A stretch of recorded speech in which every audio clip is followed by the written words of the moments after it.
let's assume that a deep sense of satisfaction with your life is the goal of life. Let's assume it's that for now. The next natural question is, how do we achieve that sense of deep satisfaction? And I want to start by saying this. I cannot emphasize this enough. I am just a dude with sharing my thoughts. I'm not an expert, but I do think this is a topic that anyone has a right to talk about at the same time, because we're all living this human experience, and I think it can be very helpful when we each share our own perspectives of what it's like to to live here as a human. Anyways, back to what I was talking about, which is, how do you find a deep sense of satisfaction in life? Pillar number 1, relationships. Relationships includes friends and family. Family can include, like a partner. Having a few close relationships. I don't think you need a lot. I don't think you need a lot, but I think what you need is a few close ones. And what do you need to get out of them? I think you need to feel very comfortable fully being yourself in those relationships.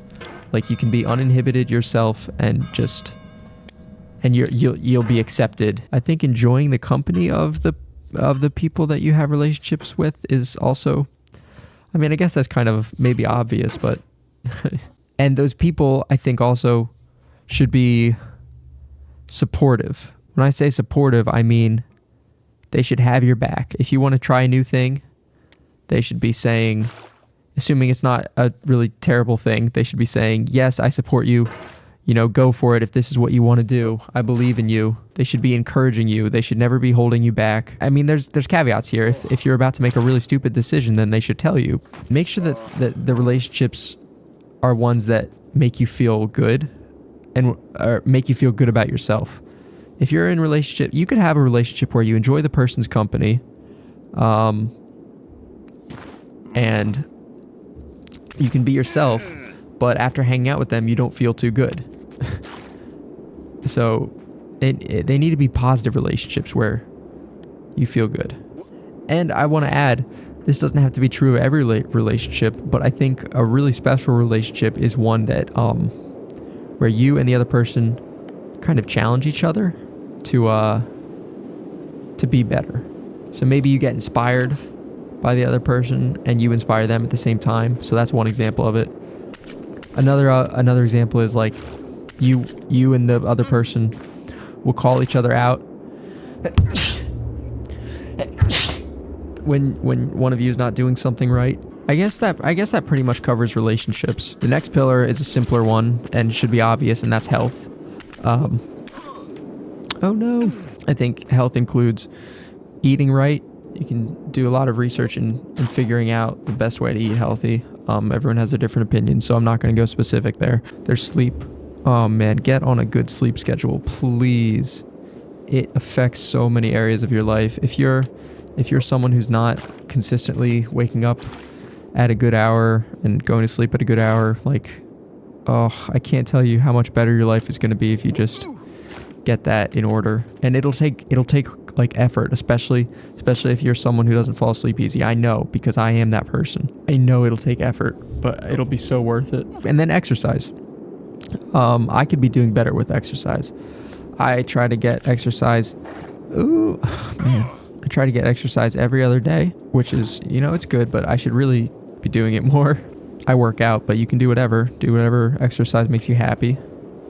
I think also cardio is really good, and that's what I need to add that I don't really have much of right now. So anyways, those are the things: food, sleep, and exercise. Okay, so that's your health. That's pillar number 2. Okay, pillar number 3 to feeling deeply satisfied with your life is probably one of the trickiest of all, which I'm just gonna broadly label. I'm just gonna call it I'll say good career. And I think it's the one a lot of people struggle with, because so many people hate their jobs. And I think there's different levels to this one. Okay, there's the worst level, which is you hate your job. But it gives you money, so you do it. So that you don't really want to be there. And if you're there, you got to try to find a way out. So what's the next better level? Next better level is, I would say, you tolerate your job. It's fine. You don't hate it, but you definitely don't love it. it pays the bills, and it's kind of whatever. You just, it's fine. I think a lot of people are here, and I think that's not enough for a lot of people. I think people want more than that, and they'd be happier if they got more than that. So the next tier I would say is you actually like your job. So the work that you do, you find interesting, and or you find it impactful and meaningful, and that is huge. Like, you care about maybe your work helps people, maybe you work in a hospital, I don't know. Your work helps people, and that means a lot to you. And if you can get there, that is just so awesome. And then I would say there's still even one tier higher, which this is going to get a little bit woo-woo, but I'm going to call the absolute highest tier a calling. And I think this usually, maybe not all the time, but I think this usually would be where you're probably doing your own thing. You have your own business or something like it. And it's something you absolutely love. You love doing it. And a calling is something where you would do it even if you had all the money you could ever need and you were retired, you would still do your calling, because that's how much it means to you. It's that great. Oh my God. And if you can find your calling, I mean, you've got it made in the shade, baby. And why is it called a calling? Because if you find this thing, I really believe that you get a sense of the thing is calling out to you. Like, it's almost like, again, I told you this is getting woo-woo, but it's like the universe is telling you, this is what you're here for. This is what you've been meant to be doing. And, this is it. This is exactly what you're supposed to be doing. And if you can get there, I mean, that's fantastic. And if you're not there, I truly believe that there's a lot of different ways to get there. You can watch videos and learn about different careers. I also think, though, a lot of people, maybe not a lot, but I think some people have a deep feeling that they've buried, and that deep feeling is their calling. But, it's not realistic, or it's not, it's one of those things where, what are the chances that I'll make it as an artist? Even though I have this deep, deep desire to be an artist, it's so hard to make it. So I'm not even gonna give it a try. And I'm not gonna follow my calling, which is an absolute shame and a tragedy. And if I can somehow inspire one single person to take a chance and go for their calling, then, I mean, that would just be absolutely awesome. So good career was the third pillar. Now, are there any other pillars? I think there probably are. There's probably things that I've forgotten to say. You know what else I'll add to? This is going to sound a little bit weird. And I think it can very much be intertwined with the calling pillar. But I'll say having a sense of let's call it hope.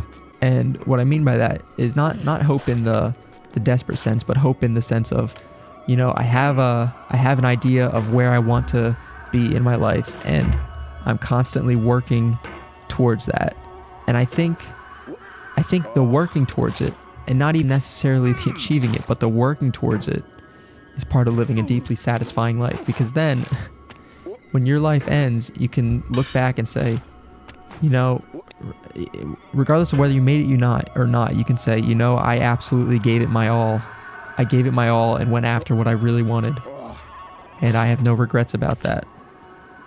And that's something to really think about. If you're feeling like confused just about life in general, I think you should try to imagine that you're on your deathbed.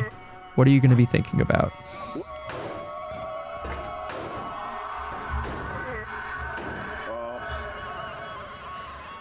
Whee! Am I going to be thinking about getting over it with Bennett Foddy? Maybe. If these videos have a positive impact, then maybe I'll be thinking, man, I'm so glad I took a chance and made those videos.